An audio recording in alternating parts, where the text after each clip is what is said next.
صلوا عليه وسلموا تسليما اللهم صل على سيدنا مولانا محمد وعلى آل سيدنا مولانا محمد नहीं दो जहान को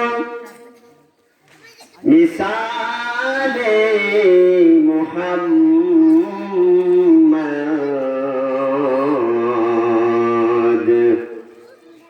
जमाले खुदा है कमाले मोहम्मद अल्लाहुम्मा सल्ली अला सय्यिदिना मौलाना मुहम्मद वअला आलि सय्यिदिना मौलाना मुहम्मद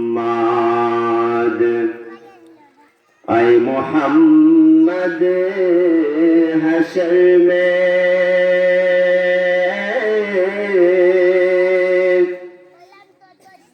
साथी बना ले ना मुझे रोज़े महशर दस्त अपने से पिला लेना मुझे अल्लाहुम्मा सल्ली अला सय्यिदिना मौलाना मुहम्मद जुए सुरे অন্তর খুলে নবীর শানে দুরূদ শরীফ পড়ুন আল্লাহুম্মা সাল্লি আলা سيدنا مولانا محمد وعلى آل سيدنا مولانا محمد لا إله إلا الله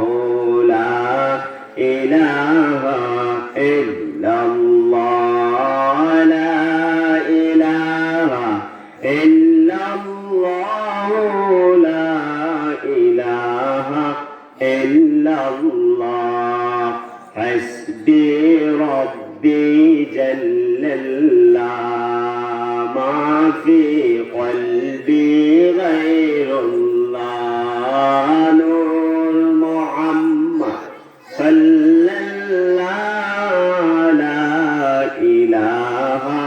إلا الله لا إله إلا الله محمد رسول الله صلى الله عليه وسلم অধ্যকার আয়োজিত হাজীপুর ইসলামী যুব সংঘের উদ্যোগে চতুর্থ বার্ষিক ওয়াজ ও দোয়ার মাহফিলের সম্মানিত সভাপতি সাহেব, আজকের মাহফিলের সম্মানিত প্রধান অতিথি মহোদয় ফজলুল সাহেব কিবলা রহমতুল্লাহ আলাইহির সুযোগ্য লক্ষ্যে জিগর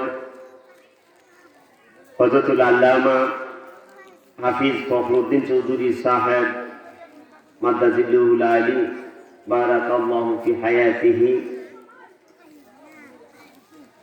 এছাড়াও উলামায়ে কেরামগণ তাশরিফ আনবেন, আপনারা শুনবেন। আমি আপনারা মাদ্রাসার একজন খাদিম হিসেবে আপনাদের কাছে, আপনাদেরই সন্তান, আমি আপনাদের সামনে সব সময় চলাফেরা করি, পরিচিত একজন মানুষ। তো আমি ছোট্ট একটি আয়াত তেলাওয়াত করেছি। এই আয়াতের আলোকে দুই একটি কথা বলে আমি আপনাদের কাছ থেকে বিদায় নেব। ওমা তাওফীক ইল্লা বিল্লাহ।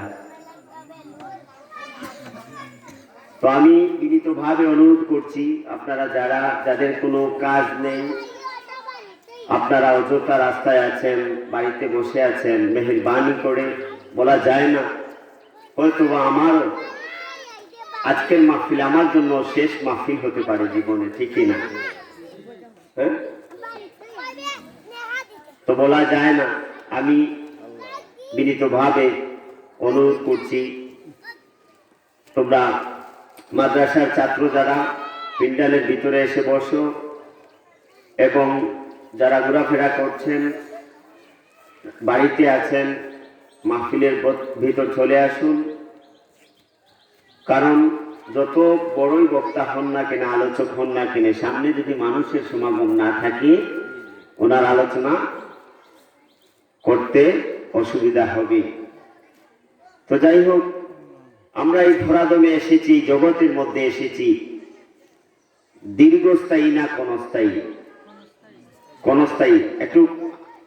আমার একটু অভ্যাস, আমার সামনে যারা বসেন তারা কথা বলতে হন, আমাকে সহযোগিতা করবেন। ক্ষণস্থায়ী সেটা আমরা জানি, সেটাও জানি মহাগ্রন্থ আল কোরআনের মধ্যে আল্লাহ পাক বলে দিয়েছেন যে কুল্লু নাফসিন যায়িকাতুল মাউত, যে প্রত্যেক প্রাণী মৃত্যুর স্বাদ গ্রহণ করতে হবে। এছাড়াও সেটাও আমরা জানি আল্লাহ পাক রব্বুল আলামিন সময়ের কসম খেয়ে, কালের কসম খেয়েছেন, সময়ের কসম খেয়েছেন সূরা আসরের মধ্যে। কারণ সময় খুব গুরুত্বপূর্ণ। আপনার জীবনে, আপনার ছোট্ট জীবনের অবকাঠামের যে সময়টা, যদি আপনি একজন মুসলমান হিসেবে আপনি যদি কাজে না লাগান, তাহলে বিপদ আছে। আল্লাহ সুবহানাহু ওয়া তাআলা মহাগ্রন্থ আল কোরআনুল কারীমের মধ্যে সূরা আসরের মধ্যে জানিয়ে দিলেন, কালের কসম করলেন, সময়ের কসম করলেন, ওয়াল আসর, সময়ের কসম, কালের কসম, ইন্নাল ইনসানা লাফি খুসর, যে জগতের মানুষ জেনে রাখো, এই তাম পৃথিবীর সকল মানুষ ক্ষতির মধ্যে রয়েছে। অর্থাৎ তাম পৃথিবীর মানুষ ক্ষতির মধ্যে রয়েছে। এরপরে আল্লাহ সুবহানাহু ওয়া তাআলা জানিয়ে দিলেন, রে পৃথিবীর মানুষ, কান পেতে শুনে রাখো রে, ইল্লাল্লাযীনা আমানু ওয়া আমিলুস সালিহাতি ওয়া তাওয়াসাউ বিল হক ওয়া তাওয়াসাউ বিল হক ওয়া তাওয়াসাউ বিস সাবর। আলহামদুলিল্লাহ বলেন। আল্লাহ সুবহানাহু ওয়া তাআলা সূরা আসরের সর্বশেষ আয়াতের মধ্যে জানিয়ে দিলেন যে জগতের মানুষরা, আমি পূর্বের আয়াতে বলেছি ইন্নাল ইনসানা লাফি খুসর, যে জগতের সকল মানুষ ক্ষতির মধ্যে রয়েছে, কিন্তু ইল্লাল্লাযীনা আমানু, যারা ঈমান এনেছে, ওয়া আমিলুস সালিহাতি ওয়া তাওয়াসাউ বিল হক ওয়া তাওয়াসাউ বিস সাবর, যারা ঈমান এনেছে, সৎকর্ম করে, সালাত কায়েম করে, যাকাত দেয়, আল্লাহকে মেনে চলে, অর্থাৎ সোজা কথা যে মুসলমান যারা, তারা ব্যতীত পৃথিবীর সকল মানুষ ক্ষতির মধ্যে রয়েছে। ক্ষতির মধ্যে রয়েছে বুশ, ক্ষতির মধ্যে রয়েছে প্লেটো, আইনস্টাইন, সক্রেটিস, মোদি, কারণ তারা ঈমান আনে নাই, ঠিক না? শুধু তাই নয়, আল্লাহ সুবহানাহু ওয়া তাআলা এই জগতের মধ্যে আমাদেরকে পথ দেখানোর জন্য, মানব জাতিদেরকে পথ দেখানোর জন্য, সঠিক পথে পরিচালিত করার জন্য এই জমিনের মধ্যে অসংখ্য অগণিত নবী রাসূলগণ প্রেরণ করেছেন। আল্লাহ পাক বলে দিয়েছেন, ওয়ালাকাদ বা'আথনা ফি কুল্লি উম্মাতির রাসূলা। রে দুনিয়ার মানুষ, আমি এই জগতের মধ্যে অসংখ্য অগণিত নবী রাসূলগণ প্রেরণ করেছি। ওয়ালাকাদ বা'আথনা ফি কুল্লি উম্মাতির রাসূলা। এক এক গোষ্ঠীর জন্য, পূর্বেকার সময়ে এক এক গোষ্ঠীর জন্য, এক এক জাতির জন্য আমি এক একজন পয়গাম্বরকে এই পৃথিবীতে প্রেরণ করেছি, রাসূলদেরকে প্রেরণ করেছি। কিন্তু রে জগতের মানুষ, জেনে রেখো, সর্বশেষে আমি যিনিকে এই পৃথিবীর জমিনে প্রেরণ করেছি, ইনি হচ্ছেন ওয়ামা আরসালনাকা ইল্লা রাহমাতাল লিল আলামিন। সুবহানাল্লাহ। আমি পূর্বেকার সময়ে ওয়ালাকাদ বা'আথনা ফি কুল্লি উম্মাতির রাসূলা, আমি পূর্বেকার সময়ে এক এক গোষ্ঠীর জন্য, এক এক জাতির জন্য আমি নবী রাসূলগণকে প্রেরণ করেছি। কিন্তু আমার হাবিব, আমার বন্ধু, আমার দোস্তকে আমি ওয়ামা আরসালনাকা ইল্লা রাহমাতাল লিল আলামিন, এই তামাম জগতের জন্য, আশরাফুল মাখলুকাতের জন্য, তামাম সৃষ্টি জগতের জন্য আমি রাহমাতাল লিল আলামিন হিসেবে, নবী হিসেবে আমি প্রেরণ করেছি। এতে খুশি না বেজার? খুশি। শুধু তাই নয়, আমি আমার বন্ধুকে, যাতে পৃথিবীর সকল আশরাফুল মাখলুকাতের সৃষ্টিকুলের ভাষা তিনি বুঝতে পারেন, দুঃখ বুঝতে পারেন, বেদনা বুঝতে পারেন, ব্যথা অনুভব করতে পারেন, সেই জন্য আমি আমার বন্ধুকে আমি, আল্লাহ পাক রব্বুল আলামিন বলে দিয়েছেন, ওয়া রাফা'না লাকা যিকরাক। হাবিব আমার, দোস্ত আমার, আমি তোমার পক্ষকে আমি তোমার পক্ষকে প্রথমে আমি তোমার আলোচনাকে সম্মুখ করেছি। আমি তোমার আলোচনাকে গ্রহণ করেছি, তোমার মর্যাদাকে আমি এমন উপরে করে দিয়েছি, তামাম পৃথিবীর জগতের মধ্যে আর কোন ব্যক্তির এই মর্যাদা আমি দেই নাই। শুধু তাই নয়, ফতোয়ায়ে শামী হুজুর পাক সাল্লাল্লাহু আলাইহি ওয়াসাল্লাম তিনি যখন ইন্তেকাল করবেন, ইন্তেকাল করার পরে নবী পাক সাল্লাল্লাহু আলাইহি ওয়াসাল্লাম কোথায় তিনি অবস্থান করবেন, কোথায় নবী পাক সাল্লাল্লাহু আলাইহি ওয়াসাল্লামকে শায়িত করবেন, কোন জায়গার মধ্যে করবেন, আল্লাহ সুবহানাহু ওয়া তাআলা তিনি নির্ধারণ করে দিলেন। এবং শুধু তাই নয়, আল্লাহ পাক রব্বুল আলামিন এমন একটি জায়গা নির্ধারণ করলেন, যেই জায়গাটির মূল্য সম্পর্কে ফতোয়ায়ে শামী আল্লামা শামী আবেদিন রাহমাতুল্লাহ আলাইহি যিনি কিতাব লিখেছেন, যে কিতাবের নাম হচ্ছে ফতোয়ায়ে শামী, যেই কিতাবের মূল নাম হচ্ছে রব্বুল মুখতার, তিনি লিখেছেন 64 নম্বর পৃষ্ঠায়, চতুর্থ খণ্ডের 64 নম্বর পৃষ্ঠায় তিনি লিখেছেন, রে জগতের মানুষ, জেনে রাখো, আমার প্রিয় নবী হুজুর আকরাম সাল্লাল্লাহু আলাইহি ওয়াসাল্লামের ইন্তেকালের পরে যিনি যেই জায়গাটির মধ্যে তিনি অবস্থান হবে, শায়িত থাকবেন, সেই জায়গাটির মূল্য সম্পর্কে তোমরা কি জানো? সেই জায়গাটির মূল্য হচ্ছে কাবা শরীফের চাইতেও উত্তম। বড় আস্তে বললেন। শুধু তাই নয়,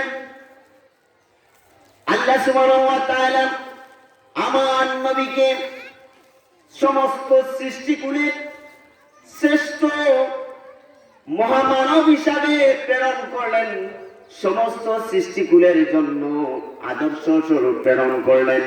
এখন আমার প্রিয় নবী দিন ইসলাম কায়েম করার জন্য মক্কার জমিনে কত পরীক্ষা দিতে হয়েছে, যখন নবী পাক সাল্লাল্লাহু আলাইহি ওয়াসাল্লামের কাছে ঘটনা প্রেক্ষিতে যখন সূরা কালাম নাজিল হতো, কোরআনের সূরাগুলি নাজিল হতো, তখন আমার আল্লাহ তখন বলতেন যে হাবিব আমার, দুষ্ট আমার, তাদেরকে জানিয়ে দাও জিবরিল আলাইহিস সালাতু ওয়াসসালামের মাধ্যমে তিনি যখন আল্লাহর বাণী যখন কাফির মুশরিকদের কাছে প্রেরণ করতেন, এই মেসেজটা যখন তিনি পৌঁছাতেন, তখন তারা শান্তি দিত না, তারা কি করত? ঠাট্টা বিদ্রুপ করত। দেখা গেল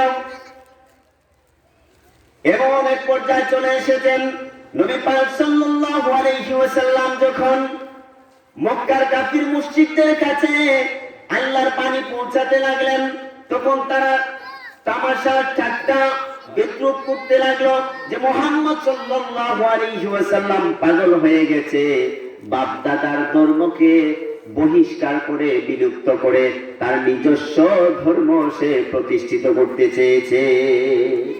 নাউজুবিল্লাহ।